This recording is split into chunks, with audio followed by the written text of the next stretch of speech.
তো সেই জায়গায় আজ ভারতের রাজধানী দিল্লিতে ইসলাম ধর্মের একটা আলোচনা সভা করেছেন।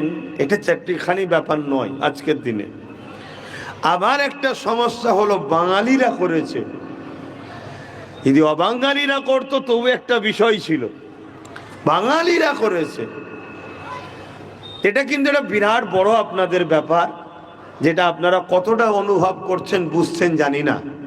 তবে আমি এই কমিটিকে, বিশেষ করে আমার নুরুদ্দিন সহ আরও যত ভাইরা আছে, মেন দায়িত্বে যারা আছে এবং তারা যারা এসেছেন, আপনাদের উভয়কে আমি আন্তরিক শুভেচ্ছা ও ভালোবাসা জানাচ্ছি যে আপনারা কর্মের মধ্যে দিয়ে ধর্মকেও স্মরণ রেখেছেন।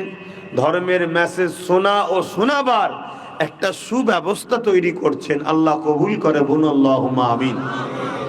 কেন এটা একটা অনেক মহান কাজ।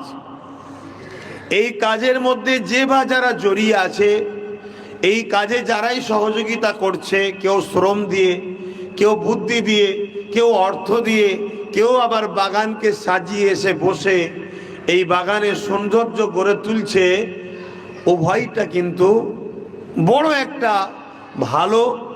কেননা আজকে আপনাদেরই এই প্রচেষ্টায় দিন ইসলামের একটা আলোচনার জায়গা এখানে তৈরি হয়েছে, যার জন্য আল্লাহ নবী বলেছেন যেখানে কোরআনের মাহফিল হয় ওই মাহফিলের সম্মান এতটাই, যারা গিয়ে বসে তাদের ওপরেই আল্লাহ খুশি হয়, ছোট ছোট গুনাহগুলো আল্লাহ মাফ করে দেয়। জোরে বলুন সুবহানাল্লাহ।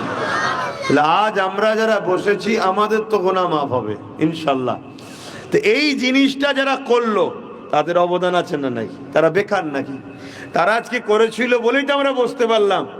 তাহলে তারা অনেক মহান কাজ করেছে। আল্লাহ তাদেরও দুনিয়া আখিরাতের কল্যাণ দেন, বলুন আল্লাহুম্মা আমিন। তো সংক্ষেপ সময়, কেন দেখতে দেখতে এদিক ওদিক করতে করতেই তো আধ ঘন্টা চলে গেল। আবার আবহাওয়া চেঞ্জ হচ্ছে, তাই আমাদের ওখানে, মানে আপনাদেরই ওখানে, এখন তো আপনারা দিল্লির বাবু হয়ে গেছেন, তো যাই হোক আপনাদের ওখানে তুলনামূলক একটু ঠান্ডা কম, এখানে ঠান্ডাটা একটু বেশি। তাই এই আপ ডাউন, এর জন্য একটু সমস্যা হচ্ছে। তারপরেও আল্লাহ চাইলে দু কথা বলবো। তো একটা বিষয়ের উপরে আলোচনা হলো